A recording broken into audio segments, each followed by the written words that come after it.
morning, everybody. It is Saturday, October the 6th, 2018. Wrestleview Live number 44.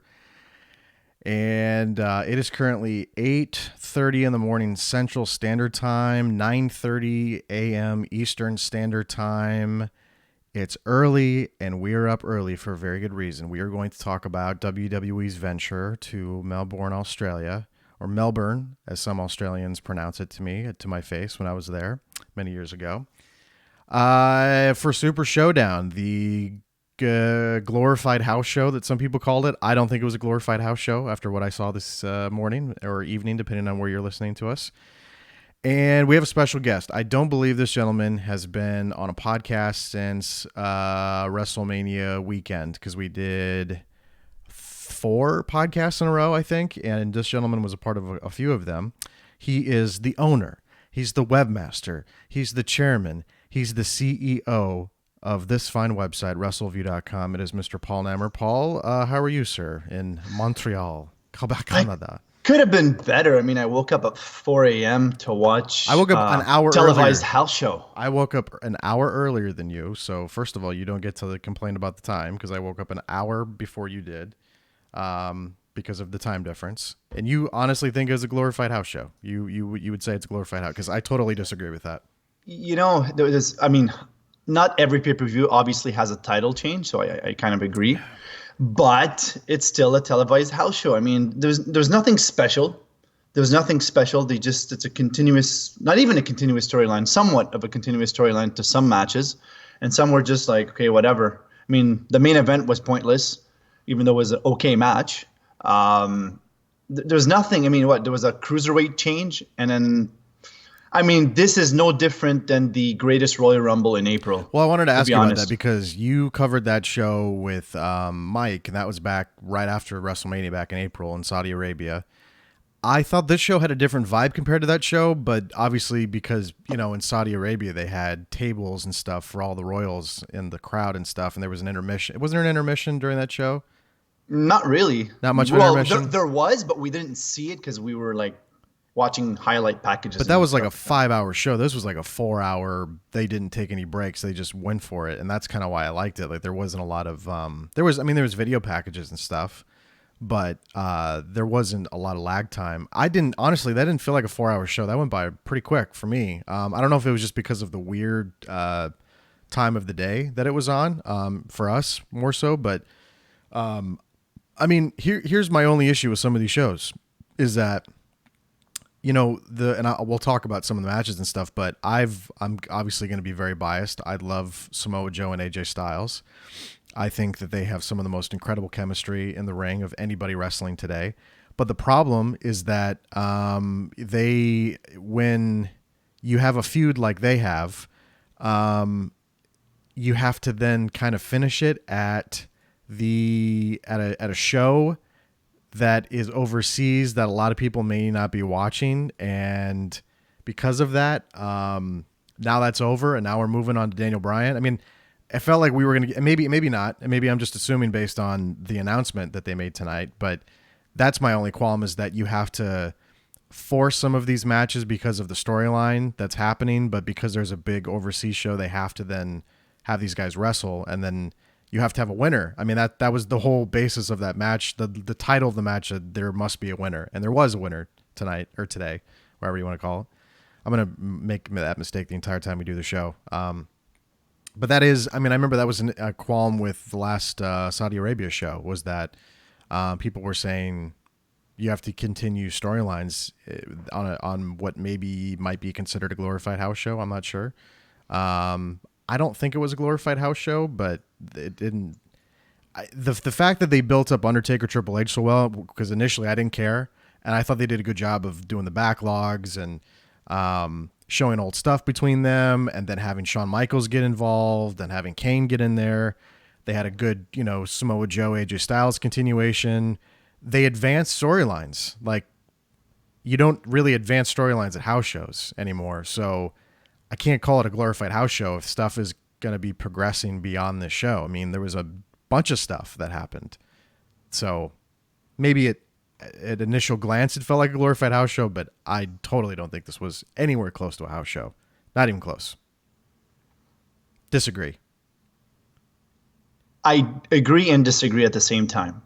Because like I said, some were continuing, like they were continuing some of the storylines, and some was just like, okay, what was the point of that match?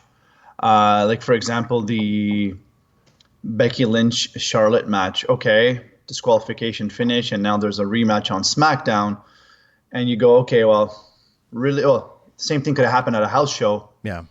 No one would have known about it, and they would have made a rematch.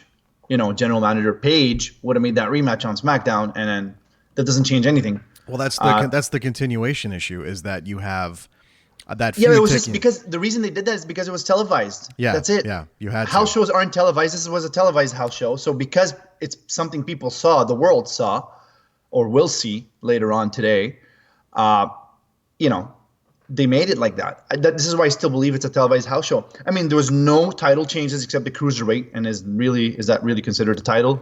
No, with respect, and the same thing goes for the greatest Royal Rumble. The greatest Royal Rumble, there was one title change, and that was the tag titles, and it had to be done because the titles were vacant. Yeah. So there's nothing special about today whatsoever.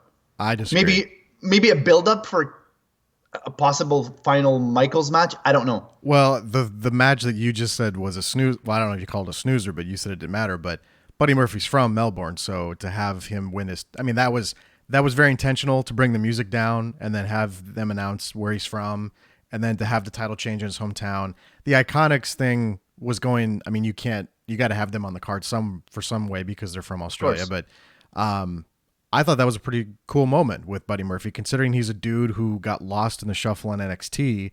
And then they kind of started to find a way. And I know 205 Live is not must-see television for a lot of people that, frequent our podcast, because I can't even remember the last time we really talked about 205 Live on a podcast. But they've made an effort to change things and try to make things interesting again. But that, for a show that maybe doesn't have a ton of buzz, that was pretty cool that they did that today, and gave him his moment, because 70,000 people for a title change in his hometown. I mean, that's pretty special to him. But I get, in the context of maybe from a global standpoint, it's cool if you're from Australia and you're a Buddy Murphy fan. But if you're from Canada, and you maybe that just doesn't do anything for you. So I get that, but it's hard for me to jump on the glorified house show thing because they progress so much. Now, I will admit to you, yes, a lot of stuff feels forced and ham-fisted because of what they're doing on television. Like, they had to do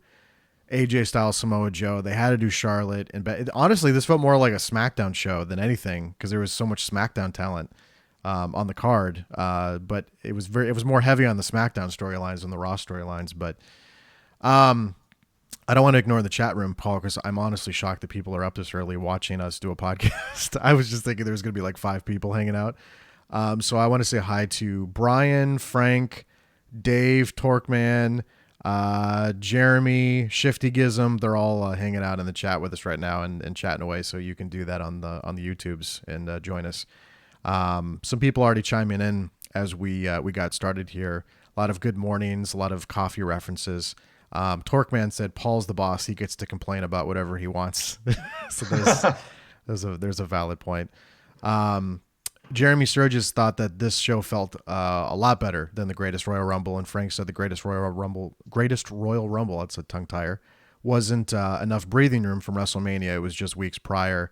And then Eric and Shifty Gizm were talking about the Cruiserweight match, and Eric specifying did you hear the loud Buddy chant and the reactions that he got? So, and Eric Yip is joining us, who's actually in Australia because he was on our Facebook group, and he has about 5% on his battery, and he's watching us on the train as he left the Melbourne cricket ground to the giant. That's a giant soccer stadium, right, in Australia? You're a soccer person, Paul. I thought you would chime in here. Or no? Yes. Yes. No comment. Is it? They play rugby there too. I think they did a couple of big rugby events there, if I'm not mistaken. Correct me if I'm wrong, Eric. Is it more rugby than soccer? No, it's not rugby. They did 2 big events of rugby there in the last maybe 10 years or so. But it's more of a football stadium, as Eric said. But I didn't know it was a cricket stadium too. So okay, it's known as the G, is an Australian sports stadium. Holds 100,000 people. They had about 70,000 in there today. So they said it's the most famous moment in history, was the main stadium for the 1956 Olympic Games.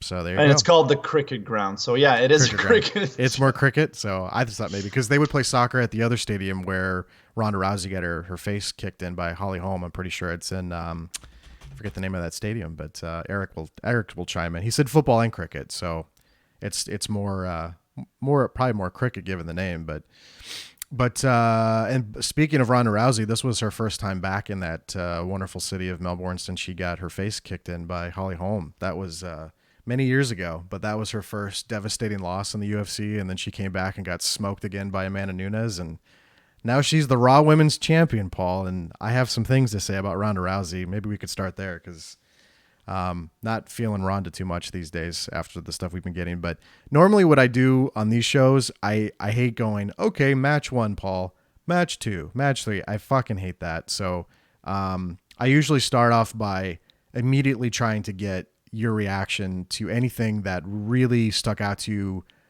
positively. I know it's easier to be negative because that's what wrestling fans probably gravitate more toward, and they like to listen to shoot interviews and people shit on people. But was there anything, I know you kind of initially said a lot of it didn't matter to you, but was there anything over the course of that 4 hours that that stuck out to you, or it made you laugh, that you enjoyed, that you were entertained by?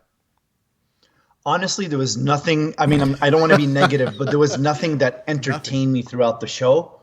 It was your average show it was like watching SmackDown last week. You know, you just sit there. There was nothing special. You watch the show and it ends. And like, okay, that's it, bedtime. And this is the same thing. I have nothing negative to say, but there was nothing that stood out during the show. At least for me. And speaking, if you want to talk about Ronda Rousey for a moment, I mean, the match itself was okay, I guess. And I don't know. I'm not feeling Ronda either. I actually agree with you. And I think, I mean, I'm not creative here, but they have to turn her heel or something. And you have to put a guy like Paul Heyman with her or something like that. Like, someone equivalent that's good on the mic. Because let's face it, she's horrible on the mic. And with the toughness attitude that, she's portrayed to be, baddest woman on the planet, she needs this manager that's there to talk for her, kind of like a Lesnar, Paul Heyman thing. That's my opinion. That's one thing that I have to get past is when they refer to her as the baddest woman on the planet. I have to really I have to get past that because I know that's not true at all whatsoever anymore. Maybe for a time it was. Well, at one point she was. At one point she was. Kind of like Ken Shamrock, the baddest. Sorry, not Ken Shamrock. The Mike Tyson, the baddest man on the planet. Yeah, for a moment he was. Yeah, and and that's kind of what you have to remember when you get someone her stature into professional wrestling. They're going to bump and I get it. They have to bump that person up, but all as far as Ronda goes, I'm just not feeling. And I don't know if.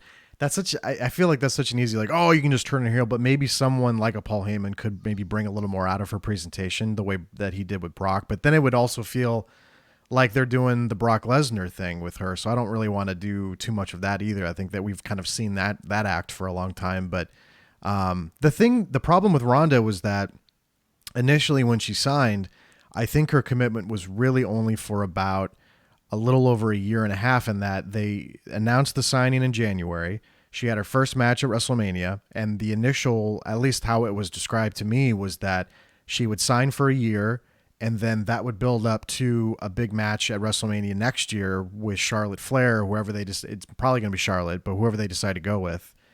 And then she's out of there. She's going to bail, and she's going to start a family, and she's going to officially maybe retire from anything physical, and that's it. And she said in an interview a few months ago that she's kind of enjoying it more than she thought she was going to, and might want to extend it more beyond WrestleMania. But she's obviously a big focal point of the women's division. She's a big focal point of this upcoming pay-per-view in a few weeks, the all-women's show, the Evolution show.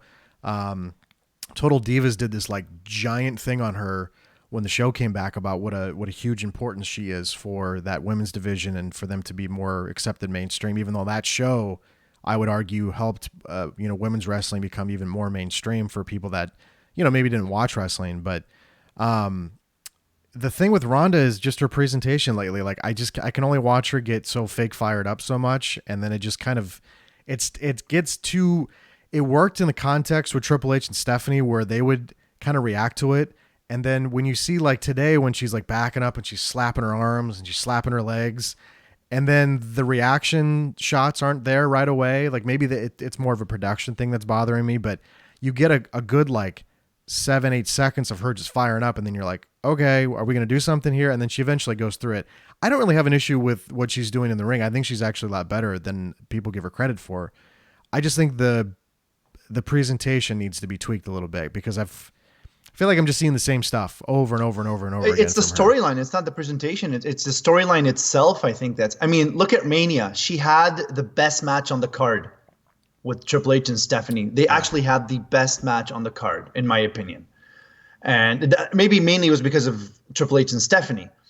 But it was the storyline itself made it such a good match. And right now, she goes in, destroys people, and walks out. It's like beating jobbers. It's like she's facing jobbers right now. And she's not, though, because she's facing, potential future women's champions. But it feels like she's facing jobbers. There's no storyline. There's nothing. It's dead. And they need to come up with something. Creative needs to come up with something. And I don't think it's the presentation. I think it's more like I said, the storyline itself. Yeah, people in the chat are kind of echoing a little bit of what we're saying. I was trying to narrow in on what Shiftygism said, that something about no, it wasn't Shiftygism. I'm sorry, it was EBA. It's my problem with Ronda is I don't buy her as the baddest woman, knowing how bad she got knocked the fuck out, which is true. But I think we have to get past that. Like I was the same way. I was like, she's not. But I kind of what Paul said, the context of Mike Tyson when you bring somebody in.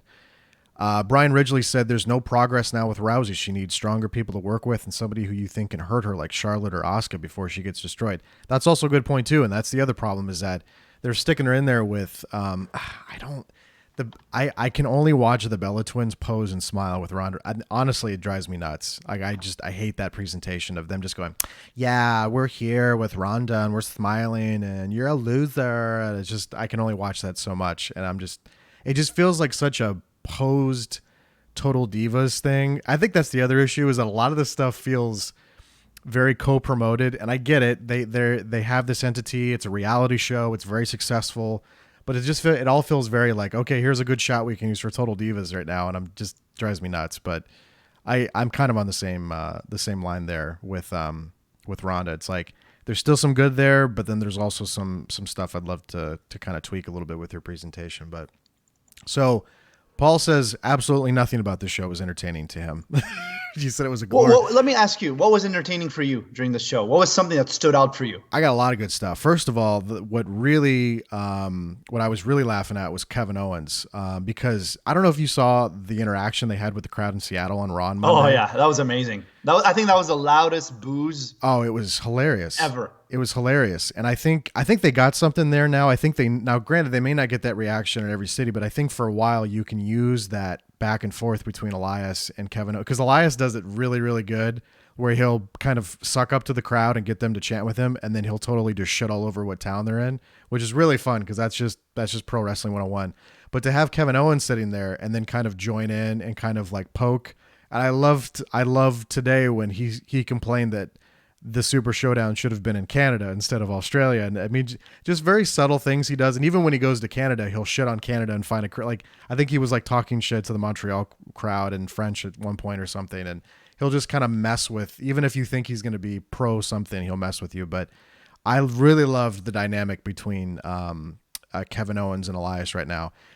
I'm going to be another homer. I loved Samoa Joe and AJ Styles, and it's more the physicality that you get from those two guys that I'm focused on. And a lot of that is AJ Styles, who just sells Joe's offense so good. And a lot of people that have worked with Joe do the same, but AJ, man, when he takes like a knee or a clothesline from Joe, it's not like over the top. You feel the physicality of what Joe's doing. And I think those guys just have incredible chemistry together, and I could watch them wrestle all the time. So I really liked the match that they had. I was a little bummed that they had to do the tap out, but I know that they're trying to move forward and they have to move forward. And we're approaching a full year, I think, of AJ as WWE champion. Can you look up, Paul, when he won it for the first time? Because I want to say it was November when he beat Jinder Mahal like overseas at some like UK TV taping or something.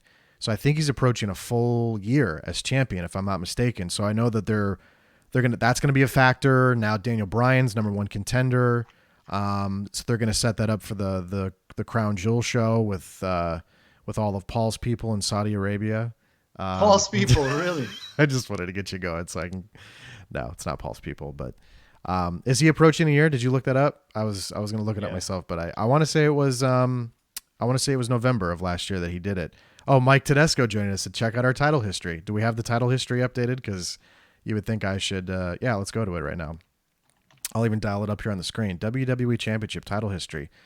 AJ Styles won it on November 7th, 2017. Yeah, Manchester. So thank you, Mikey. Mikey was literally pointing out something that was on our website that we could have used as a resource, but we chose not to for some strange reason when we were talking about. That's where I was actually going, but because our player is slow, I don't know what happened to the page. I had to refresh. You don't know how to program Wrestleview, Adam. That's all you, bud. That's not me. I just put the content on there to make things look pretty, but so thank you, Mikey, for doing that. Mike gave us a how dare you, but of course, so yes, he's very right. And this is not a loft, Mike. This is my office, actually. Yeah, downstairs is something else. Oh, did they ask about your office just now? Yeah, Mike. Oh, Mike did. Mike Tabasco. He said, nice poker table you got there. Apparently people are a fan of my Bella's impression. Did I do a Bella's impression and not realize it? Because I honestly don't remember I did a Bella's impression. I remember talking about the Bellas. Did I do an impression? And I don't even remember now. Okay, I'll have to go back and figure that out. So sorry. There was the AJ Samoa Joe thing. I love the Kevin Owens Elias dynamic. There was one. What was the one? Oh, I loved Charlotte and Becky Lynch. I honestly, and I said this, I had a little hot take, and we'll offer up some other hot takes here in the chat if people want to join. But I think that Becky Lynch versus Charlotte Flair is the best feud going right now in that company, just because of how awesome Becky Lynch has been in her role. And I know that there was debate about. Have you seen some of the debate online about how they handled it and that they're trying to force? I've seen okay, here's the new narrative, Paul, if you're not aware of it, that they're trying to make Charlotte Flair what they are doing with Roman Reigns and that they're forcing people to cheer for Charlotte Flair when they don't want to. And you saw that in Australia when Charlotte walked out, mixed reaction. When they did the introductions for Becky, there was giant cheers, loud boos for Charlotte. When Charlotte would do offense, the crowd would boo. When Becky would do offense, the crowd would cheer. I don't think that this is similar, though. No, it's not.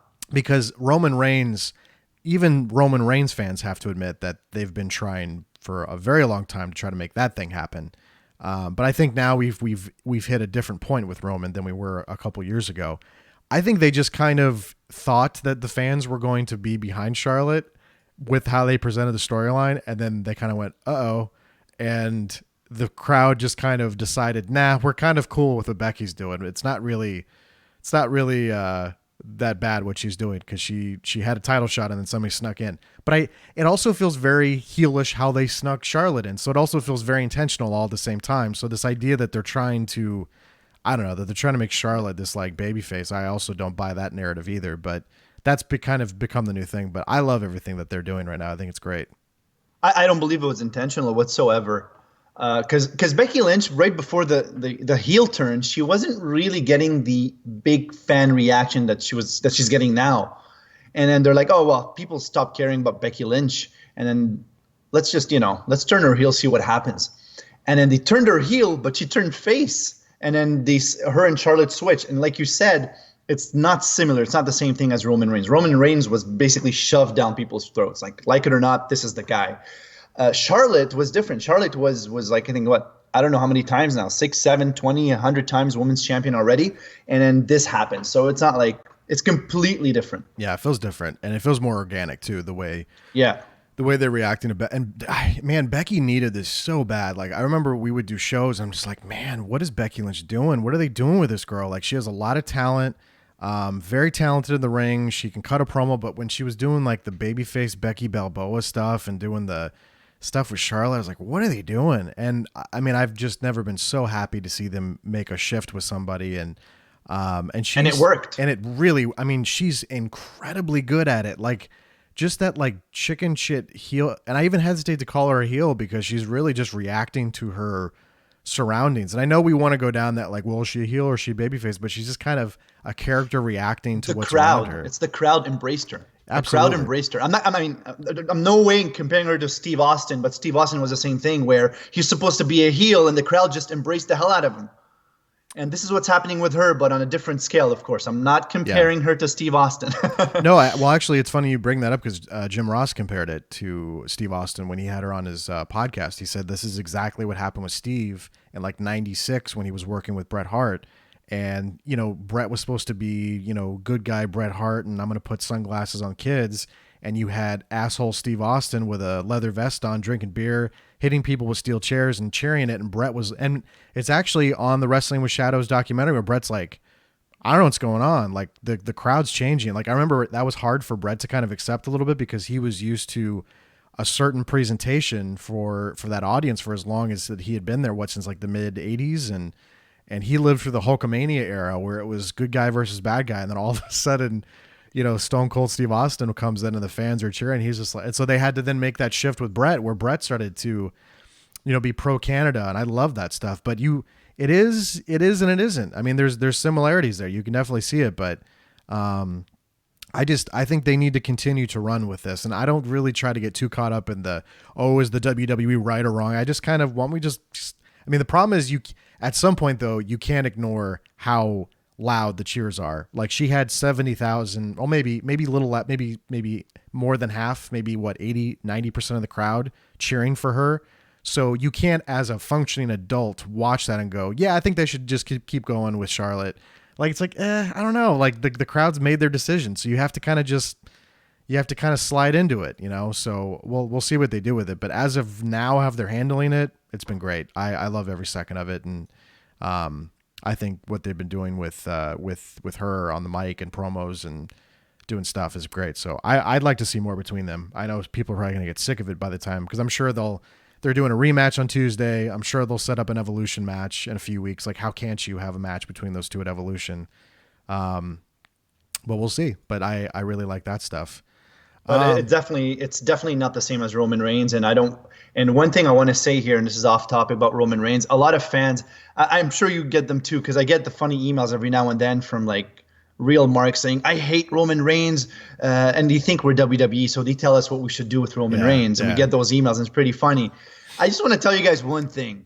If you really don't like the guy, don't boo him and don't cheer him. No reaction will make him go out of the WWE in no time. Well, that's why it's been so successful, is that he does he gets a reaction. And that's what they want. That was another thing I liked today was the subtle tease they've been doing with Dean Ambrose, where you're not sure if he's going to bail on the Shield. And they did that really well, where he kind of jumped up on the ring apron and they kind of looked back and they're like, are you going to help us? And then Braun Strowman extended his arms as if he was signaling to Dean Ambrose, come on, let's do this. So I like that. I thought that was good. But why don't we let the entire reason that this show was kind of created, obviously they booked this deal overseas, but the focal point of the show, and I remember you sent me a text earlier this week, you go, I can't believe that we're going to be doing a podcast in 2018 talking about a show that's headlined by Triple H versus The Undertaker. With Shawn Michaels. And Kane. Because Kane's been in this company just as long. He was just under different iterations. He was Isaac Yankem, and then he was he was Isaac Yankem, then he was Fake Diesel for a little bit. Exactly. In 95, he came in as Isaac Yankem, DDS, Lawler's dentist. So he was there before Triple H. I forgot Triple he was H, Lawler's dentist. he was there at the same time. Triple H came in 95, was feuding with Henry Godwinn. So they came at the same time. Yeah, so this is a long time for these guys to be around. And obviously Triple H still wrestles like once a year now at WrestleMania, maybe a little bit more than once a year. And then they've been all of a sudden kind of creeping up Undertaker on us, having him wrestle more. We all kind of thought the Roman Reigns match was it. And I was kind of ready to move on too. And now they're just, dude, I have to say this, and we've had this conversation. I've always been a big fan of the Undertaker. It's one of the best gimmicks and longest running gimmicks. And he did a really good interview that we put up on Wrestleview where he talked about Vince always having this idea about this character, about an old Western character that was an Undertaker. and how he always wanted to do it. And if you think about it, it's one of Vince's longest running creations, that's still going today. But man, looking at his body and how he moves. 53 years old, Yeah, Undertaker, man. Mark Calloway. Yeah, I don't know, man. I don't know why we're doing this still. Like, so here's the thing. I was on the same camp of like, this is going to be real shitty. This is going to be terrible. And I will say this, they did a really good job, of kind of building up why that these guys are having one last match. Like, had you ever seen that footage from 96 from the Kuwait Cup? Is that what it was? I think. Yeah. I saw that before. I had never seen that before. I was aware of that tournament, but I'd never seen the video footage because it was so old. But I thought that was cool. And then they just kind of did a profile of like every time they wrestled on a SmackDown, on a Raw, on a pay-per-view from 97 all the way through till now. And they did a good job of, you have to give them credit from a production standpoint of pulling that stuff out from the vault and then trying to and then they had to get Shawn and Kane out there though. And they had, I don't know if you reacted the same way I did, but I loved how at the very beginning when they're doing the introductions, they go, oh, and by the way, no disqualification. And I loved the Undertaker looking over at Triple H, and Triple H is like, what, bitch? And it was so well executed. I thought that was awesome. But I mean, at the same time though, as great as that was executed, you had to do that with these guys. Cause what did you say? He was 53. Yeah. How old is Triple H? 40, Triple H is 49. 49. Michaels is 53. Michaels is 53. Kane is what? Kane's like 50. He's a politician now. He's the mayor in Tennessee. Let's look it up. Let's look up Glenn Jacobs. How old is he? Glenn Jacobs is 51 years old. Yeah. So you had basically everybody out there over the age of 50, except for Triple H, who's on the cusp of it. He's 49. So a lot of, I hate to use the word old because I've been getting called old and I'm only 33. So I hate to use that term and toss that around too much, but we are old when it comes to wrestling fans right now, but we're old when it comes to professional sports. Everybody sports, retires at our age. Yeah, everyone. Yeah, we're old guys at this age. But all that in mind, with how they built it up, did it still just not really? Were you still kind of focused on these guys are old and 50, and I don't want to watch them wrestle, kind of a thing? Well, at the beginning, yeah. I mean, after watching the match, I told you earlier, I'm like, it was an okay match. I can't say a bad thing about the match. It was an okay match, but it's, this match is for what? What was the purpose of that match? Because they went to Australia and they haven't been there in a while, and they want to kind of, give the Australian fans one last time to see The Undertaker and Shawn Michaels and Triple H. I don't know. I really don't know. And speaking of The Undertaker, I mean, I like the guy. I really respect The Undertaker and everything he's ever done. But let's face it. I mean, he's lasted this long because he hasn't wrestled a full-time schedule in 15 years. So, I mean, you take any guy and you cut him up at the age of 40 or 38 and say, okay, now you're going to wrestle once a year for the next 15 years. It's not going to take a big toll on his body. I'm sure what he's done before has taken a huge toll on his body. But you guys have to understand, the reason he's lasted 53 and he's still going is because he wrestles once a year. Yeah. I mean, I'm not taking anything away from The Undertaker. Don't misunderstand me, but it is what it is. You don't agree? Yeah, no, I guess I'm at the... Imagine, can you imagine? Okay, put it this way. Okay. John Cena is pretty much towards the end of his career, correct or not? Pretty much. I mean, he kind of just... Well, yeah. Almost, yeah. He's 41. I said on Twitter... 41. I said on Twitter he's hit that Undertaker stage where Undertaker was at like in 2008, where he would still be active, but he wouldn't be wrestling every week, essentially. Exactly. Yeah. So John Cena in 15 years' time, if he wrestles once a year, he'll still be okay. But if he wrestles a full-time schedule for the next 3-4 years, Cena will be finished. Yeah, complete. It's not good. It's not good. I just, they did, I thought they did a good job from a promotion aspect. You can only do so much physically when you are at this age. And I think went in having very low expectations. I don't know if you set your expectations really high, because I sure didn't. No. Because I kind of knew, we're not going to get a classic from these guys. But there was that moment at the end when the pyro's going off and Michael Cole's like, now the problem is they did this end of an era shit in like 2012 at WrestleMania, and you're still kind of recycling that again all this time later. But I think that was my only issue, is that, well, we've already seen this show a little bit, but I do get it for and I hate to do this because we're going to date ourselves, but for people our age, we grew up with these guys and their careers progressing, and now it's really at that end point. Like, this is a lot of these guys should be. I mean, Shawn called it a day a couple years ago. Undertaker should have years ago as well. I have no idea why Kane would even entertain the idea of wrestling anymore. Triple H is 100% in this new corporate role where he's preparing. I really truly believe that when the XFL comes back in like 2 years, I think Vince is out. I think Vince is going to be way more focused on that venture than the WWE. I still think he'll have final say, but I really think we're going to see Triple H transition into an even bigger role than he is now, and that's why he's been kind of preparing for it for as long as he has. But it's like, how much longer is Triple H going to be getting in the ring for? Like what else does Triple H need to be doing in the ring at WrestleMania? Like, the Ronda Rousey thing kind of made sense this year because he was the guy that recruited her and brought her in and signed her, and they were all excited, but I don't know what else we're going to get from this guy. They're two incredible shape. Shawn's in great shape. Triple H is in great shape.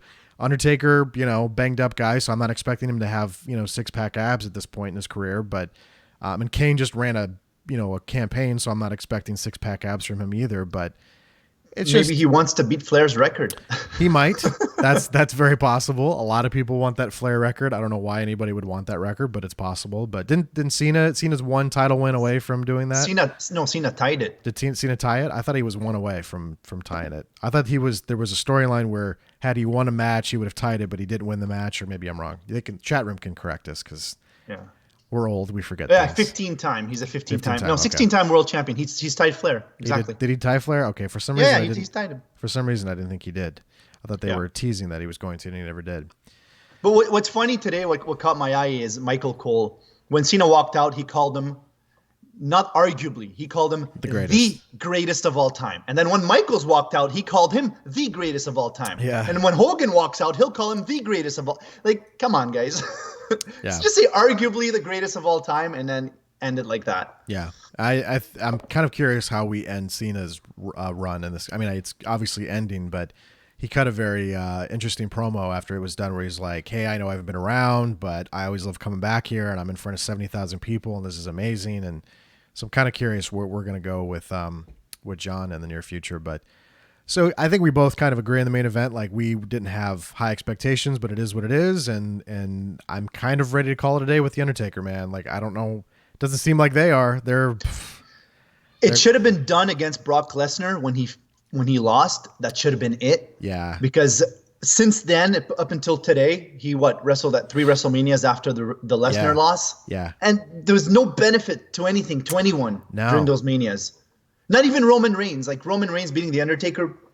Okay. Well, it didn't elevate Reigns. He was still it didn't being pushed regardless. I love the promo the next night where he said, I mean, the one cool thing about him beating Undertaker was that he could say that this is his yard now. And then that reaction that it got, like, that was one of the coolest moments that year of him walking out and saying that, and the crowd just losing their shit at hating that. But yeah, the Bray Wyatt thing, like when he had the match of Bray Wyatt, that had no business, that was terrible. So I'm ready to call it a day with Taker. But and he did the thing. I didn't so much hate what they did with him this past year with Cena, because like Cena and Taker was always a match they wanted to book. It just never worked out. So I didn't overtly hate that, but yeah, I think it's time. I think we need to put a bow on that thing. Chat room confirming what you also confirmed. Cena is a 6-time world champion. So I don't know why that escaped me. A lot of people focusing on Shawn Michaels being bald now. Does that he decided to finally? Well, initially he cut the ponytail. I remember you told me this. I didn't want to believe you at first, but we put up a story about him getting a haircut, and you were like, you will not believe how many people clicked on this story on Wrestleview compared to like other stuff, and so many people were interested in Shawn cutting his hair short, and now he just completely he does what I do now, where you just tap out and you just completely shave it off. But He's been close to that point but a lot of people are focused on that. On Raw, when his hat came off and you could see his bald head, everyone's like, oh my God, he's bald now. But that's a sore subject for people that are either on the verge of losing their hair or just are terrified of losing their hair. They look at that and they go, but that's also the old thing of like, do you remember Shawn Michaels? He was the guy with the long hair and it was just, it's a different era now where it's old guy era. So he's 53. Yeah, man. Happens even sooner for some people, as you can see on camera here. So boop. Well, Michaels, we were noticing it like 10 years ago. Oh yeah, he had the hairline he had the bald spot that he would try to cover up with his hair, and it was very obvious. It was kind of what Baron Corbin was doing, and then he finally tapped out too. So very smart of him to tap out as well. So I said a lot of things. You didn't seem to like a whole lot of the show. Well, I didn't like the show. I didn't despise the show, but I didn't like the show. I don't know. There was nothing that, so throughout the show I didn't go, oh wow, that was cool. So if you had to give a vote on the Twitter, you would give a thumbs down then? I'd give a Bret Hart 4 on 10. A solid Bret Hart 4 out of 10. Yeah, the Twitter poll right now is 79% thumbs up. So here's the one aspect though. It's a little after 10 o'clock in the morning Eastern. So how many people actually were up early like us and watching the show live? Like that could change as the day progresses. Of course, that could definitely change. Yeah. But the reason why I gave it what I gave it is the show overall, it was okay. There was nothing special. It was okay. The problem, they hyped the shit out of it. I swear to God, they hyped the main event throughout the past 3-4 weeks more than any other main event over the last year. The way they had Michaels come back, they had Triple H, they had Kane, they had Taker come back like 2 or 3 Raws in a row. It was crazy. It's like, okay, I understand they have to hype up, but they hyped up the show so much, our expectations were up to here, and then the show was just your average SmackDown show. Yeah, and I don't disagree. I mean, if you had a high expectation level for old guys main eventing a show, then No, it wasn't that. That's not what I meant. No, but I know you're saying they dedicated a lot of TV time to it. But here's the other issue though. And granted, I'm not a big person, especially now when I know how the ratings industry works. The Raw the last 2 weeks has been just tanking in view. Now, granted, viewership does not equal demographics. One thing a lot of people don't understand, and there was actually a former WWE writer who I retweeted this week where he's like, if I ever see anybody in the wrestling media focusing more on the viewership number than the demographic number, I know they have no idea what they're talking about. But you also can't escape the fact that overall viewership is at new lows for the modern day. But it's also, I still argue, people consume TV and content way different now than they did 10 years ago. Exactly. Not everything's tracked these days. No, not everything. And back then, go ahead. No, go ahead. Say it. Because back then when you watched Raw and you had the 8.1 segment with The Rock and Kane, The Rock and Mankind and things like that, it was just, there was no way to watch Raw but on the USA Network, period. Right now, a lot of people tape the show. When you tape a show and you watch it an hour later or half an hour later, or you watch it of a 30-second delay, it doesn't count. It counts later, but yeah, it doesn't count in the initial number. Yeah, it doesn't count. Yeah. When you watch the show online, a lot of people stream their shows. Yeah. Whether it's a paid service or an illegal service, regardless, it's not tracked. A lot of people kind of just go through results. So a lot of things have changed. If you were to take out streaming, period, and bring back just pure cable, I think we'd have, I wouldn't say the same ratings as 20 years ago, but it would be higher than what it is right now. Well, a lot of people are pointing to those low numbers, and they're like, well, they're bringing a bunch of old guys back, Paul. And I mean, why? Of course no one wants to watch, because no one wants to watch a bunch of old guys. But I mean, there is some argument to that as well. But I think just the writing's been really poor, more so on Raw. SmackDown struggles too from time to time, but the writing's just been kind of not super enticing. So, and this is that lull. We've talked about it on Wrestleview where we go through a real good period. I would say we'd get kind of a bump around Royal Rumble time, and then it stays consistent through WrestleMania, and then summertime people just kind of go, I'm going to watch something else for a while. But Content's different, entertainment's different. It's just a different world. But if you like to live in that world where viewership numbers still matter, even though they have billion-dollar contracts now with Fox and NBC Universal, it doesn't really matter. And what's going to kill them is SmackDown. Friday night on broadcast sounds like a terrible horrible, idea. Horrible. I know it's not the time to talk about it, but No. I think it was a horrible idea to move SmackDown to Fridays. Even the UFC struggled on Saturday nights when they would do big Fox cards. So it's like it's going to take some time. I don't think that's going to be an immediate success. I don't know what Vince was thinking, what the guys were thinking. Well, I can tell you exactly what they were. Money, right? Money. No, it wasn't money. It wasn't money. So imagine, do you know who Rupert Murdoch is? Yeah. Okay, so imagine Rupert Murdoch said, Paul, I would love to take your Wrestleview content and I would like to make it part of the Fox business entity. Would you say no to that? Because I wouldn't. I mean, when you're sitting in a meeting with Rupert Murdoch, who owns Fox News, Fox Business, Fox Broadcast, Fox Sports, I mean, it's just the problem is, I agree with you, the time slot on a Friday night isn't great, but it's also broadcast television, so you don't need cable, satellite, you don't need anything. If you have a digital antenna that hooks to your TV, you can watch SmackDown. It was very similar to the UPN days, the early days of SmackDown. So yeah, but lower ratings will affect their revenue in the end. Possibly. And then they're going to be like, oh shit, this was a bad idea to begin with. Why did we do it? Now we're stuck on a 5 or 10 year deal or whatever. That's how things initially went with the UFC. They signed this big fat contract with Fox. The numbers were strong early on, and then they slowly dipped. And that's kind of what people are maybe thinking could happen with the WWE. But the UFC thing is different. They always try to put on a great show. With SmackDown, I know storyline wise, SmackDown is the B show. But guess what? WWE Creative is treating it like a B show. Yeah, they always will. That's the problem. And you take your B show that's getting a 2.6, 2.5 rating lately, I don't know what, and you're moving it on Friday. What kind of rating thing is going to get on Friday? I think at first it's probably going to pop in the 2 to 3 million range. And I'll tell you why. Because of interest and curiosity. No, not just that. Well, any show that debuted. Because WWE Creative will press the gas one last time for like 3 or 4 week span. Yeah. And have big stars, big names show up, great storylines. And after 1 month, we tank. Okay, fuck SmackDown. Now it's the C show. Let's just concentrate on Raw. Well, I remember Eric Bischoff asked this question. He goes, does this mean Roman Reigns is going to get drafted to SmackDown? Does this mean all these top talents that they consider they're big talents that are generally on the flagship show on Monday? Does that mean they get shifted to Fox because Fox is going to have a bigger reach than the USA Network will? So yeah, it's on a Friday, but more people can see that show than Raw. So I don't know. It's going to be an interesting, first of all, we have to figure out on our end on Wrestleview who's going to be able to cover live wrestling. There was one, I forget his name. He was some executive at Fox. He said this is unique for them to have a live show on a Friday night every single week. He said it's not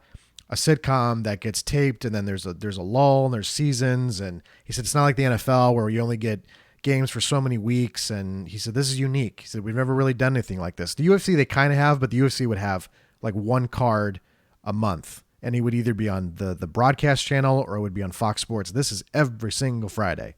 So, it's going to bite them in the ass.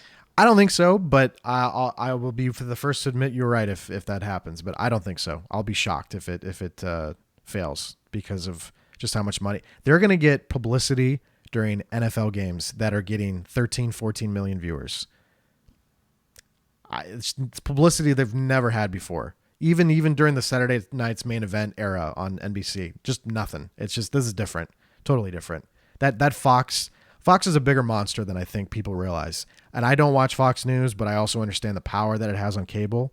So I think you'll be surprised at first. Maybe it won't at first, but I think it'll pay off in the end. We have a lot of activity in the chat room, Paul, that we're ignoring, so I should probably address this. Shifty Gizm said, Shawn Michaels has really aged terribly. If you go back and look at his Rockers days, he looks like a totally different person. He does, but I mean, that's, at least he's not getting like plastic surgery and getting monster face. He's just kind of, aging gracefully, I would say.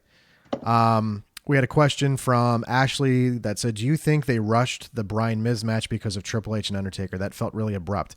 It did feel abrupt, but it didn't look like a botch because I actually rewound my live stream, and I just think that that was their plan, was because Daniel Bryan joked on Twitter. He's like, Mr. Small Package. And Was there an injury? Was someone hiding an injury? it's possible. And maybe Miz was banged up. Maybe Daniel was banged up. I don't know. But I actually have the timestamp. And I had 2 minutes. I had to credit ProWrestling.net for this. It was 2 minutes and 25 seconds, I believe. I had the timestamp on the Twitter. Let me see if I can find it again. I got it when 2 minutes 25 seconds is how long that match lasted, and it was I literally missed it. Because I had the two monitors set up. You can kind of you can't really see it on my screen, but I looked over and I could faintly see the Miz trying to do a skull crushing finale, and then I heard 1, 2, 3, and then there was silence. And Michael Cole initially called the Miz as the winner. And then Corey Graves goes, wait a second, I think Daniel Bryan won. And then Daniel Bryan's music hit and the referee raised his hand, and then so I think some people thought it was a botch, but I don't know. There was no botch. It didn't seem like a botch. Absolutely no botch. Yeah, it didn't seem like a botch. It just kind of I think that may have been how they planned it. They wanted to give as much time as possible probably for Undertaker and Triple H. I was thrown for a loop at first. I thought they were messing with the time limit stuff when Charlotte Flair walked out. Yeah, I was going to mention that. And then immediately they cut to Becky walking out, but then they went to a video package. But I'm like, well, why didn't they let Charlotte walk out, show the video package, and then have Becky walk out? But that was a pretty long entrance area, so maybe they just wanted to have them both walk. So I thought at first they were a little strapped for time, but they did it was a 4-hour show, and how many matches were on the card total? It was 1, 2, 3, 4, 5, 6, 7, 8, 9, 10 matches, but you could basically say 9 since Daniel Bryan and The Miz went 2.5 minutes, if even. So, but I don't think it was a botch though. But I am looking forward to Daniel Bryan versus AJ Styles though. I think that. Why are we even discussing botch? There was no botch in the match. Period. I think people, because of how quick it ended, but I didn't see like a shoulder up, or I didn't see, because someone said, oh, he got a shoulder up, and I look back and I don't know if that's a story that maybe they're going to show a different case. Because if you notice, they didn't show the replay right away. So maybe they're going to factor that into a storyline on SmackDown where Miz says he was screwed and all that stuff. So probably we will go to that. Scanning the chat room. Leading to a triple threat match. Probably. That could at happen. Crown Jewel. Dave Barry says Adam watches fake CNN. Sad. I don't watch CNN either. I think all cable news channels are terrible. Jeremy Sturgeon. What do you watch? I read the news on the internet like a normal human being should. What website? Should I do the Sarah Palin answer? Oh, all CNN.com? All of them. I've always told you I like how CNN.com looks for their design. I would love to have that look on Wrestleview, but no, I don't go to CNN at all actually for news. You don't go to fake news? No, I actually surprise people when I tell them I go to the Drudge Report, because he scans the internet and gets every single media outlet. But I mean, he has his very conservative Republican hard right slant in his headlines. But at the very least, I can click the link that takes me to the actual story, so I don't have to, But I do like the Drudge Report for that, because he scans everything, even though he's a Donald Trump loving Republican over there on the Drudge Report. Speaking of Trump, did you hear about what happened to Lawler? Yeah, I don't know why that was a big deal for people. We didn't run it on Russell because is it news that Jerry Lawler's a registered Republican to people or something? Or I don't know why that was a... And no, but what I found funny in the whole situation, other than people trashing Lawler, I mean, whether you like Trump or you don't like Trump should be irrelevant to everybody. It's like, who cares? The guy has his own political views. Let him be. Who cares? But what was funny is, you triggered me. As you said, Paul. Lawler is a registered Republican. Yeah. Lawler was at the Trump rally. Yeah.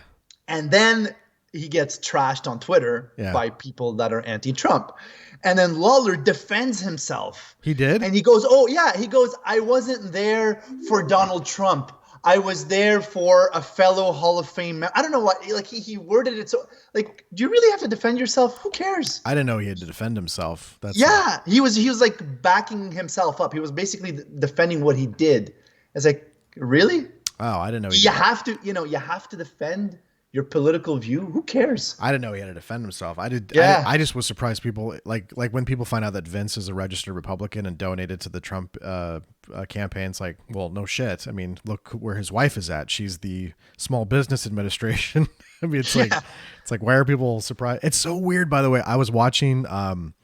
It popped up on. I was on Facebook, and I forget what day it was, like Tuesday or Wednesday, but there was a White House briefing, and it was gonna, I think, who's the guy with the John Bolton. He's I forget his title now with the Trump admin, something about foreign policy, but he was going to give like a speech about Iran or something.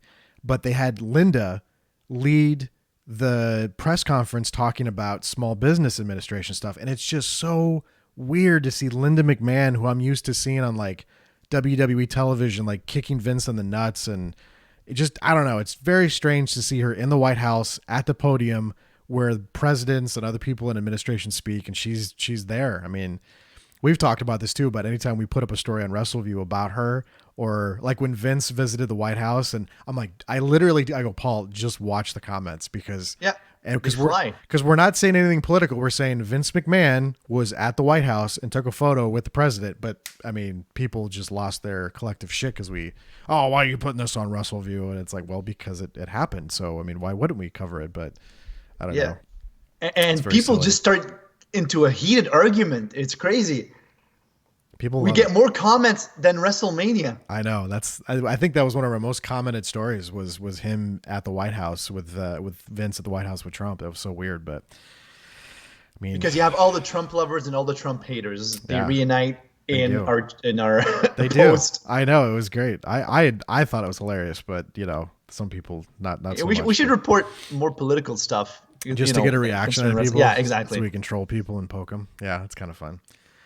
I'm looking at the rest of the show. I don't know if there's much that we didn't address. Did you have any thoughts on the Shield and what they've been doing with Dean Ambrose? Because they've been kind of teasing him. Yeah, because they're teasing him so much. He's not going to be the one that turns. You think it's going to be Roman, maybe? Because Seth it's going to be Seth Rollins. But Seth already did it, though. He did it many years ago. He's going to do it again. You think he's going to do it again? Okay. He's going to come out and say, I'm fed up with your fucking bullshit. You two are always fighting, always whining. Roman's this, Roman's that.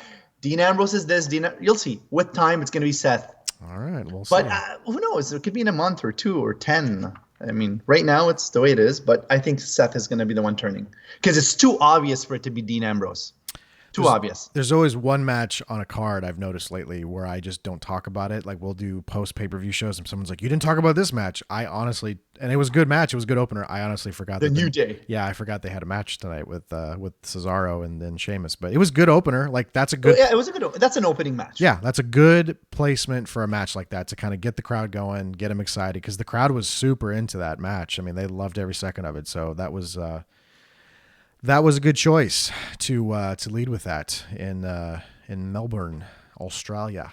I noticed something in the Shield match. Yeah. And obviously we see this a lot, but Drew kicked out of the Superman punch. Yeah, a lot of people kick out of the Superman punch. Yeah, yeah, but when it's on one-on-one match, things are. But it's like it's Drew. He's still not. How dare you? First of all, they're elevating him. They're still, he obviously has, all the potential in the world to be even a champion one day.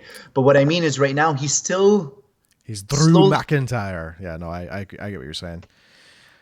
He's still progressing.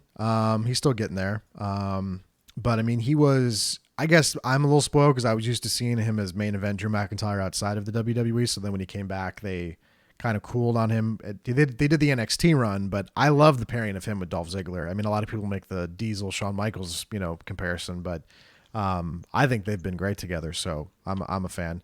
I have to thank people subscribing as we're live. Eric Spinato was one that just came in, and then I think Pozman was one that just happened. I'll get the name right. It'll show up on my feed here momentarily. So we'll get that going. I'm trying to think if there's anything else. I think we pretty much hit everything on the show that was worth kind of discussing. But so even after all that conversation we had, you still feel like it was Pozman TV Australia. Thank you for subscribing. After all that conversation, Mr. Nemmer, you still felt like this was a glorified house show? Because I don't at all whatsoever after that conversation we just had. It was a Hitman 4 on 10.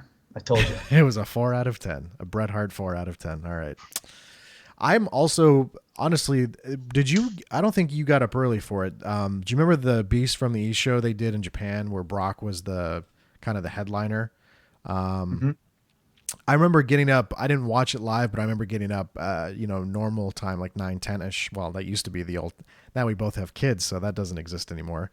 But do you think that this is Because like when I was complaining about having like I took a screenshot that I set my alarm at 3:00 in the morning, and we have like I know I talked to Mace in Australia. He's always a frequent person on our Facebook group, a longtime listener too. Where he's like, well, now you get to see what it's like to live where I live, where like WrestleMania starts at 6 in the morning, and then I did the international desk with Dara in Ireland, and he's like, dude, pay-per-view start at like 3 or 4 o'clock in the morning here every single month, so now you guys get a taste of what.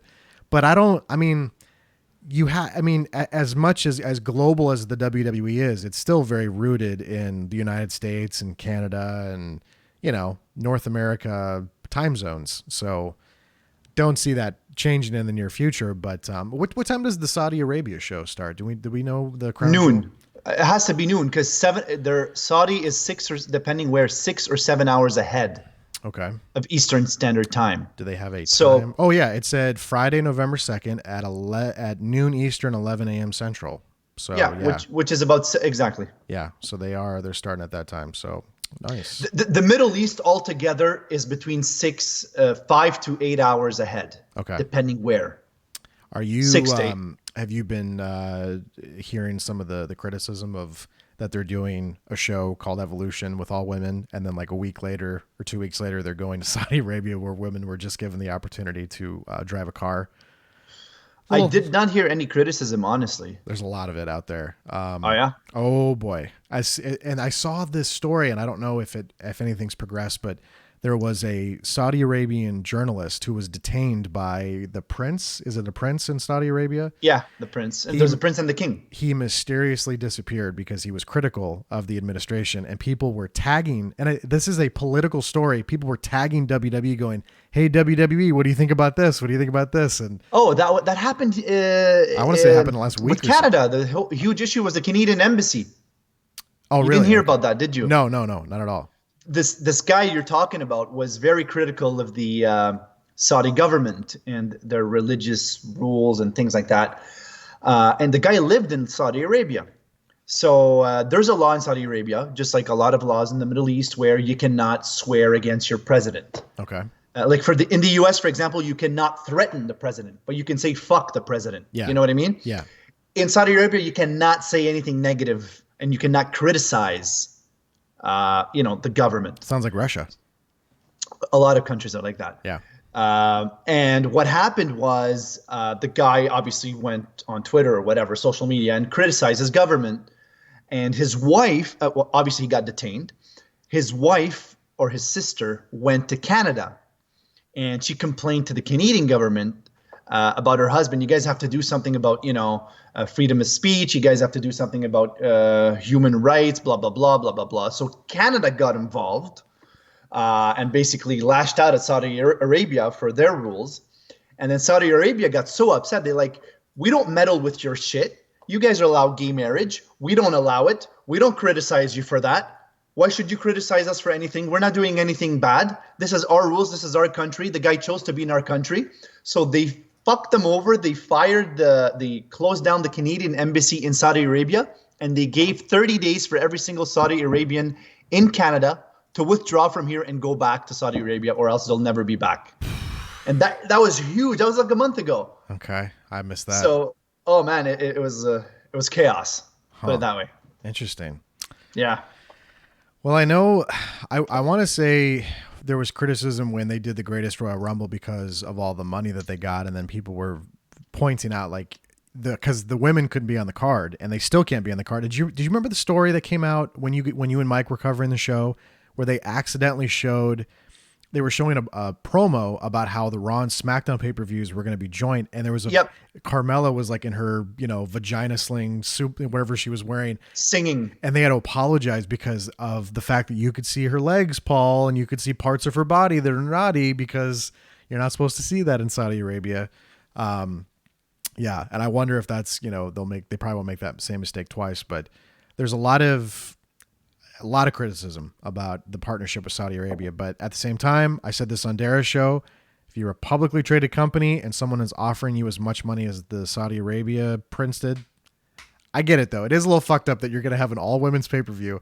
And then like 2 weeks later, you're like, yeah, sorry, you guys can't come. You gotta stay home. You can't be here. But they still got compensated somehow. I remember Jerry Lawler Paul, said, Triple H was talking about it. Yeah.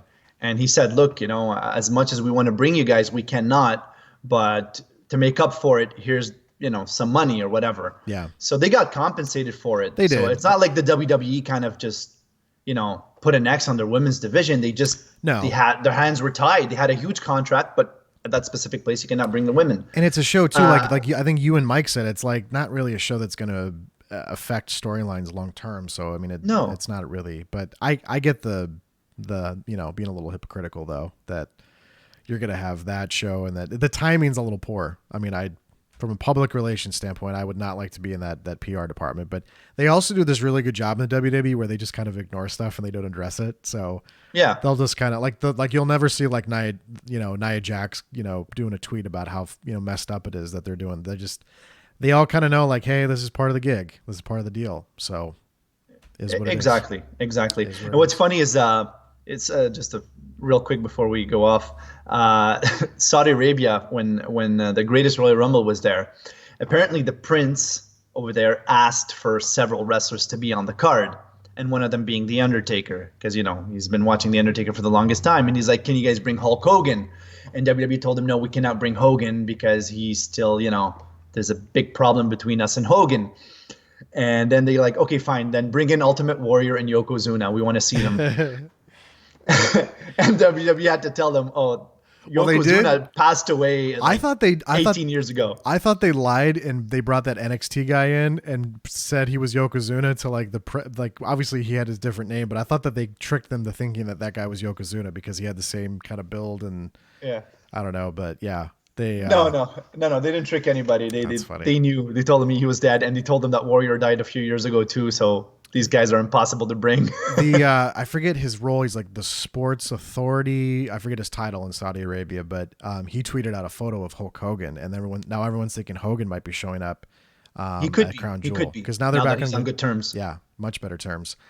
Jeremy pointed out to me just now in the chat that the Evolution show and Crown Jewel are actually the same week, and I had no idea.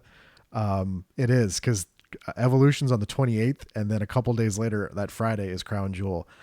But this time around, they won't be compensating them because they have the Evolution pay-per-view, so they'll be paid that night. And then the same week, the men are off to Saudi Arabia, and women won't get paid. That's rough, though. That's rough. Sunday. Yeah, but the men won't get paid for the Evolution pay-per-view, so they're kind of like balancing. I get it, but they might now. be. But do they have any house shows scheduled that day? Let's check. I have to do my little investigative reporting. Investigation. Here. Let's see. October 28th. Do they just have Evolution scheduled? Because if there's a house show with other talent, then they do. Asheville, North Carolina. They have a super show. Let's see who's advertised for it because clearly all the women are booked for Evolution. So this is going to be a sexist all-men show, a white man privilege show in Asheville. Yeah, look at that. Seth Rollins, Samoa Joe, AJ Styles, The Shield, Braun Strowman, Ziggler, McIntyre, Jeff Hardy. Yeah, it's a sexist show, Paul. It is, huh? How dare them? But they have to because all the women are wrestling at Evolution. But so technically, Paul, that argument is no longer valid. So take your white. Actually, you can't take. Why? Privilege. Why is the argument not valid? They're still getting paid for Evolution, and they're not going to be paid for Saudi Arabia. You were saying the guys were going to get paid for Saudi Arabia because they weren't working on Sunday, but they are working Sunday. But I was going to tell you to check your white privilege at the door, but you don't have. No, one. But regardless, I guess I might have missaid things. I was just trolling. Saudi Arabia, they'll be paid. Yeah. The women won't. Evolution, the women will be paid. Obviously, the men won't. I know. This is just my poor attempt at a joke. Dave Barry's doing what he's like the male patriarchy at work. It's the male white privilege, but Paul, you can't really say white privilege. What do you get to say? Like Lebanese privilege, or what do you get to say? I don't know how you say it. Middle Eastern privilege, Middle Eastern privilege, Canadian privilege, whatever the case might be. So yeah, I have to check my white privilege at the door, Paul, anytime I enter a room, just so you know. So really, I have to be very careful about how I say things these days. So we have to be politically correct. We do. We have the to be smallest thing you can say can ruin correct. You. That's very true. And that's what's sad. That's a different topic. I find it sad. As long as you're not racist and you just say something just because whatever, I think it's fine. But did you just say it's okay to say something racist? No. I was like, as long as you're not racist. I was just checking because if you don't mean racism by it and you're not racist okay. and you mention something and people take it the wrong way, well, fuck people. I just wanted to double check that. I was just marking tape there for you. I wanted to make sure that wasn't what was said. No, and watch the tape, rewind I and will. watch. I will. Let's look at the poll really quick before we wrap this up. 80% thumbs up, 20% thumbs down. But we left the poll open, as you can tell, for many, many more hours because I'm sure some people are just now waking up and seeing what happened at the show. I honestly think that some people are going to see what happened and they might be just like, not going to watch that because, they can go on Twitter and YouTube and see clips and pictures and they can see our stupid faces talking about it. They're just like, done. I'm not going to watch that show because honestly, probably what I would have done too. I'm kind of glad I watched the show. I thought it was a good show, but if I wasn't covering the show, I would have been sleeping in a little bit and, watching fucking Puppy Dog Pals, which is my new TV schedule. So I don't know. We'll have to see. We'll see what the reaction is as the day progresses. We woke up early to watch Triple H headline. Yeah, I know. This was hilarious for me because everyone knows that Paul has some slight issues with Triple H. So I was like, this is just hilarious that you get to watch not only Shawn Michaels, but it was a double whammy for Paul tonight. Just Triple H and Shawn Michaels at the same time.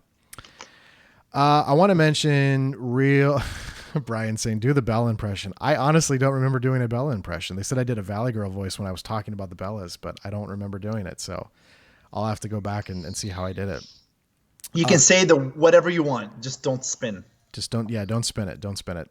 I think we mentioned this I said it on the international day. Actually, we haven't said this on any podcast yet. So this is kind of a first. So, we have migrated our podcast content to a new hosting provider, but this provider allows our content to be available on way more platforms. And I know one that's very popular that I use called Spotify. Yeah. And so you can look up Wrestleview or Wrestleview Media, whatever you type in, it'll find Wrestleview or Wrestleview Media. And you can subscribe to our podcast feed that way. It's also available on Stitcher. It's on Google Music Play. I believe the TuneIn app. We still have the same RSS feed. So if you need to subscribe with another area that I think that just carries over, so the SoundCloud page is going to be dead essentially from new content going forward. But we migrated all that content from SoundCloud to this new hosting provider. So look up Wrestleview. Wrestleview Media on Spotify and any other outlet that you might use. We're still on iTunes. We're still on all those other platforms, but I had a lot of people complain, especially Roy, your brother Roy. He's like, why aren't we on Spotify? And I was like, well, that's a wonderful question. And I had fixed that. So, cause I use Spotify every day. Stealing music. Well, I'm not really stealing music, but you know what made the show great today? What's up? The fact that Doug was not on it. Why is that? You don't like Doug's? Because he's in the chat right now. Is he in the chat? Oh, you just wanted to take a shot at him because he showed up. Oh, Doug's awake. I don't know. Oh, he's doing his own little Bella impression. Like, it's like, I mean, that's, and then, that's the Bella impression. You just got to say you like, and, Paul's just taking some hot shots at Doug right now. So yeah, he's enjoying it. Good morning, Douglas. I thought Doug fucking woke up at 5 a.m. in Chicago and set up our Wrestleview table. And he was down there and having a cup of coffee. And yeah, he was all about it in the Chicago. So he's an early riser, is the Douglas. I was surprised that. So I was very impressed. Surprised and impressed. So wait a minute. So when you woke up at 5 a.m. to put up the banners and stuff, you didn't shower and shave, Doug? He said he did. He smelled clean. Well, he said so. Shower and shave. I don't know if he's taking a shot at me because. You saying you didn't shave? Yeah. Well, I don't shave anymore. Well, I shave here, but I don't shave here as much anymore. I trim. That's about it. So I think that's all we got to say about that when it comes to the Super Showdown. Final thoughts, Mr. Nemmer. You still on this was a glorified house show 4 out of 10, or any more hot takes you got about WWE? No. I like the paper. Just putting a little nail on the coffin there for the Super Showdown. Final thoughts, though. Final thoughts. As your child screams in the background. I just hope Crown Jewel is a little better. How long is Crown Jewel supposed to be? Like 4 or 5 hours. Well, that's going to be that's Mikey Tabasco is going to step up and cover that show. So that's going to be you and that's going to be all you and Mike because I will not be available to talk about that on the YouTube. So you and Mike got the Middle Eastern market covered here on Wrestleview. So the Oh, I'm gonna have the sexist. Middle Eastern market covered even more Yeah. in the years to come and the months to come. I'll tell you about it later. That's right. That's what you call a little hint right there. Yeah, a little Well, hint. we can wrap this up. I can tell that your child wants some attention right now. So I hear him going, Dude, he's like in the third room on the third level down, and we're hearing him up here. That's great. He's as you call him, a little monster, but he's adorable at the same time. But that was one of my favorite conversations ever with Paul. We're talking Wrestleview stuff, and I heard loud screaming, and Paul goes, "Oh, he's a little monster. He's just a monster." But at the same time, it's great though. We were talking about how old Triple H and Undertaker and Kane and Shawn Michaels is. We are also old guys now because now we run Wrestleview, and now we're both parents. Although, it's not as bad as everybody makes it seem, but it's definitely a challenge for our schedule when we try to do this stuff. So we've been running Wrestleview for 20 years. Yeah. Ooh, that's old.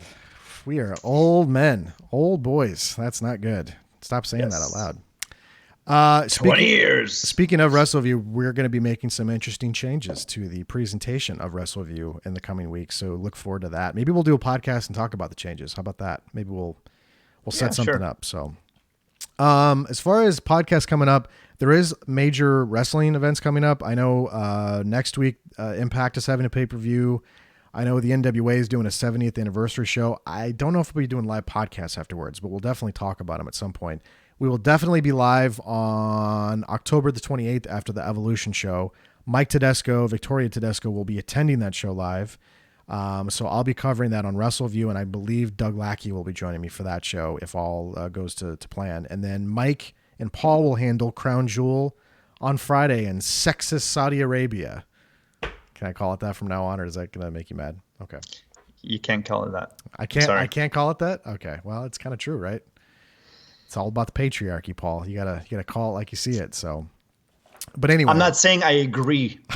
I know. I just like to poke you, but that'll be a busy week for us on the website. Sunday and then and Friday, and then don't forget Mike and Victoria do post Raw podcasts every Monday night here on YouTube, and then head over to twitch.tv/Doug Wrestleview. Doug hosts Wrestleview Weekly.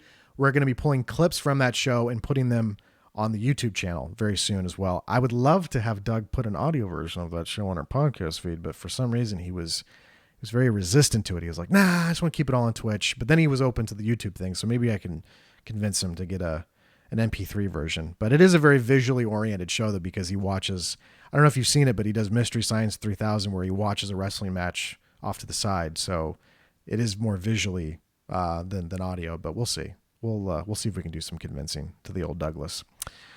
All right, everybody, we are going to get the hell out of here. Thank you for joining us early in the morning. Oh boy, I honestly thought there was going to be like 2 people joining us, Paul. So a lot of people get up early these days. So I guess it's not just us, but we were up quite earlier than everybody else. But and we sleep late, very late. Yeah, so that's interesting. But that was cool that everybody stopped by. So I appreciate that. And so we'll for sure be back on the 28th of October to cover the first ever all women's pay-per-view. The Nostalgia show, you mean? The what show? Nostalgia? Did you say nostalgia? Can you say that word one more time so you can... Nostalgia? I thought you said it all. The Nostalgia show. There's oh, you're right. The 16th, there's a SmackDown 1000th episode. I will be doing a podcast with Roy I was talking about the Women's Evolution. That's the 28th. Yeah, I know, but I was talking about that. Okay, well, I'm talking about there's a 1000th episode of SmackDown on the 16th of October, which is in like 2 weeks. We're going to do a podcast afterwards because of the significance of it. 1,000 episodes. Yes. So The Rock's going to be there, I think. Supposedly. Evolution's going to be there. Batista. So nobody cares. Is it just because Triple H is in the group? Is that why nobody cares? Do you want to be honest? Evolution has done nothing in wrestling. No, they're a stable that just don't have a history. It's like, yeah, they do. They're not the Four Horsemen. No, they're not the NWO. No, but they're not the Generation X. They're not the Hart Foundation. No, they're Evolution. But that also helped create the careers of Randy Orton and Batista, though. I mean, that helped quite a bit. You can't deny that. Batista? Yeah. Batista. Yes. Okay. Did you just ignore his entire world title reign on? I know you weren't a big fan, but he was a pretty big part of SmackDown. I felt he was never. I mean, he's a really tough dude. He can kick my ass any day, but it's just he was never a credible WWE champion. Oh my God, you are an interesting person. Yeah, that's a hot take, everybody. Did you hear that? Yes. Paul says Batista was not a girl. I want that. I should almost clip that part out and put this up on YouTube. Paul says Batista. That could be the title. Batista is a bad world champion, and then people can just come at you on YouTube. I didn't see a bad world champion. He just wasn't credible. It was just your average. How is he not credible? Why would what? I don't understand. I never took him. I don't know. I never took him seriously. I don't. It was like he was made champion because of his body. I think it was like. Well, he wasn't. McMahon made him champion because of his body. He wasn't that great to start, but he definitely got a lot better. I mean, you can't tell me that guy didn't get better in the ring. Paul's hiding his face right now because he knows it's. I have the 2 panel shots, so you're hiding your face. You're like, yeah, no, I don't want to talk about it. I hope everybody comes at you. Tweet at Paul Nemmer. Come at him. Come at him hard on the Twitter because he barely checks it, but then he might check it more often if you come at him with some Batista hot takes. Because I disagree totally with that. He was a huge part of SmackDown, big part of SmackDown as world champion. I mean, he literally, when that draft went down, he was the John Cena of that brand for a long time. I mean, that was a big deal. So was Diesel in 95. That was 1995. That was 1995. But that's what I mean is just because you were there for the longest time, you could be in the. Bob Holly was in the company for 15 years. But I'm just saying, was Bob Holly if he was credible at anything? But they never gave him the same opportunity that they did with Batista. I thought he delivered with it, though. Christian, not Edge. Christian was a former world champion in the WWE, and he was in the company for what? For the longest time. Do you consider Christian a really legit, credible champion that drew? I thought he had a good run in TNA. I don't know. I'm talking about WWE. No, but the problem. Anybody could have a real run in TNA. Well, yeah. Even Ronda Truth Killings had a run in TNA. But it was also right when they got on Spike, so that was the most people that had ever watched TNA up to that point when he made the jump. But the problem with Christian's reign was they just did the bait and switch with Randy, so it was like a 24-hour thing where he won it and then the next night he lost it. So it's like, I don't know. I loved the feud with him and Randy, but they never really gave it an opportunity. So how can I? Brian in the chat goes, "Does Paul like anybody?" Yeah, Paul hates everybody apparently. So Doug was just noticing we were trying to sign off, and Paul's just like tossing out them hot takes. He's just like, "Batista's not a credible world champion." And what do you think about Christian? And he's just hot take. You're like Stephen A. Smith over here. You're just tossing out these hot takes. You're making my job easier though, because now I know what to clip and put up on YouTube. So everybody comes at you. Everybody tweet at Paul at Paul Nemmer. Let him know what you think about them Batista Christian hot takes. He's not a fan, but you also think Bret Hart was one of the top 5 world champions of all time, and I think a lot of people will take you to task on that one. So just watch the chat. They'll tell you how boring Bret Hart is. They'll start scrolling. They'll just come at you. Let's not turn this into a Bret Hart They'll just come topic, at you. please. I know. That's great. I like what Bryan said. Paul Nemmer buries the world. That should be the title of the podcast. Paul Nemmer buries the world. No, the reason why he said that is because there's a thing on YouTube that says Bret Hart buries the world. Oh, there is? A video. Oh, yeah. Well, because I will say this. Mike had a hilarious way to describe Bret Hart now, that he's basically just like a curmudgeon that just hates everything. Like Bret is just angry and grumpy these days. Like he hates everything. Occasionally you'll get something out of him where he's like, "Oh, I really like that match," but for the most part, he's just an angry man. He's an angry old man. Hart, he likes AJ Styles. He likes a lot of people. But he's angry though. He's an angry boy. I don't get it. He's not angry. It's when you he's angry. You ask him a question. Well, it's not angry. It's grumpy. If I come today and say, "Okay, well, name me something bad about this guy," and then you answer the question, and I ask you another question, name me something bad about Doug, and name me something bad about Paul. And I go, "Oh, well, Adam's just fucking being a whiny bitch. He's complaining about everybody." Well, he's being asked, what do you think about this guy? Well, what was funny was he complained about how the media took advantage of his answers, but he still gave those answers. So, like, how can the media take advantage of something that he says out loud? It's like if I call you a piece of shit, but then I talk about other things, but then the only thing that somebody pulls out of this podcast is that, "Oh, Adam said Paul's a piece of shit."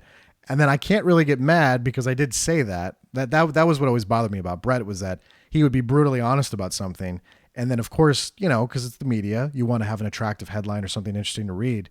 They would run with that, and then he would get mad about it. So then he just stopped doing interviews because, But he is right. The media does prey on the negativity because that's what people... We said at the very beginning of the show, more people would rather hear us shit all over the show than talk about stuff we liked. But not Paul, because Paul Nemmer buries the world. I love that. I want to stick with that. I like that one. It's good. All right, Paul, we're going to get the hell out of here. This was the longest sign off in the history of the podcast that we've done on Wrestleview, which, by the way, I don't even really want to call this a podcast anymore. It's just a reaction show, but it happens to be on a podcast feed. But the 16th of October, we'll be back with a Wrestleview live show after the SmackDown 1000th episode. That's the next time you'll be hearing from us. I don't know about Paul, though, because I don't know. You just come on here and you bury everything, Paul. So I don't know. Maybe we need to do a separate podcast about Paul hates everything #1, and then we'll just progressively go up from there. Maybe that could be a branded podcast of Paul hates everything. That'd be kind of I don't hate everything. I know. I just like to poke the bear as we get done here. All right, everybody. Hope you enjoyed the Super Showdown. I sure did. Paul sure didn't, but it was still fun to show up here in the morning and talk about it with everybody. So we will talk to you on the 16th of October for the SmackDown 1000th episode. So until then, subscribe, like on YouTube, on any podcast outlets, Spotify, Stitcher, TuneIn, iTunes, whatever. We're everywhere now. So no excuses. And we will talk to you very soon. Say bye, Paul. No, bye. He's just the look. You're just like, okay. All right. Bye, everybody. We'll see you later. Bye, guys.